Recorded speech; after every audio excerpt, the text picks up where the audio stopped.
एमएमसीमा जीवन विकास लघु वित्त वित्तीय संस्थाको पहिलो कारोबार नै बम्पर। अबको एक हप्तामा 5,000 पुग्ने सम्भावना। जीवन विकास वित्तीय लघु वित्तको शेयर कारोबार बिहिबारबाट भएको छ। बिहिबारबाट कारोबार हुँदा स्पेशल प्री ओपनिङ सेसनमा कम्पनीको पहिलो कारोबार प्रति किता 914 रुपैयाँ भएको छ। कम्पनीको 10 किता शेयर 914 रुपैयाँमा कारोबार भएको छ। कम्पनीको कारोबार अधिकतम रेन्जबाट सुरु भएको, जसले गर्दा पहिलो दिन नै झन्डै प्रति किता 1000 को हाराहारीमा पुगेको छ। यसले गर्दा लगानीकर्तामा एक किसिमको खुसियाली छाएको छ। पहिलो कारोबार नै बम्पर गरेको यस संस्थाको प्रति किता शेयर कति पुग्ला भन्ने सबै लगानीकर्ताको मनमा उठेको प्रश्न हो।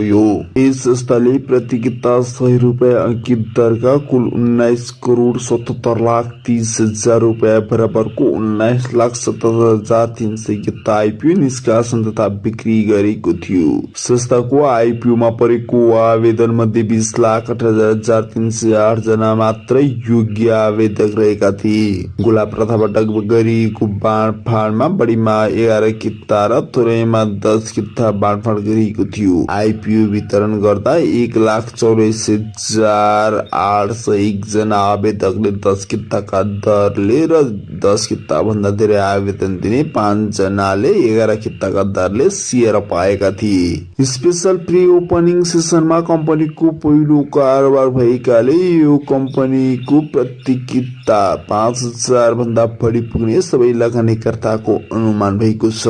कि साँच्चै नै जीवन विकास लघु वित्त वित्तीय संस्थाको शेयर प्रति किता 5,000 पुग्ला त? यो सबै भोलिका दिनहरूमा हामीले थाहा पाउने कुरा हो। तर यदि तपाईलाई यस कम्पनीको आइपिओ परेको छ भने तत्काल बेच्ने मानसिकतामा हुनुहुन्छ भने यसलाई आजै हटाइहाल्नुहोस्, किनकि यो कम्पनीको आइपिओ को प्रति किता शेयर 5,000 पुग्ने पक्की छ। त्यसैले तपाईले केही समय होल्ड गर्नुभयो भने तपाई मालामाल हुनुहुनेछ।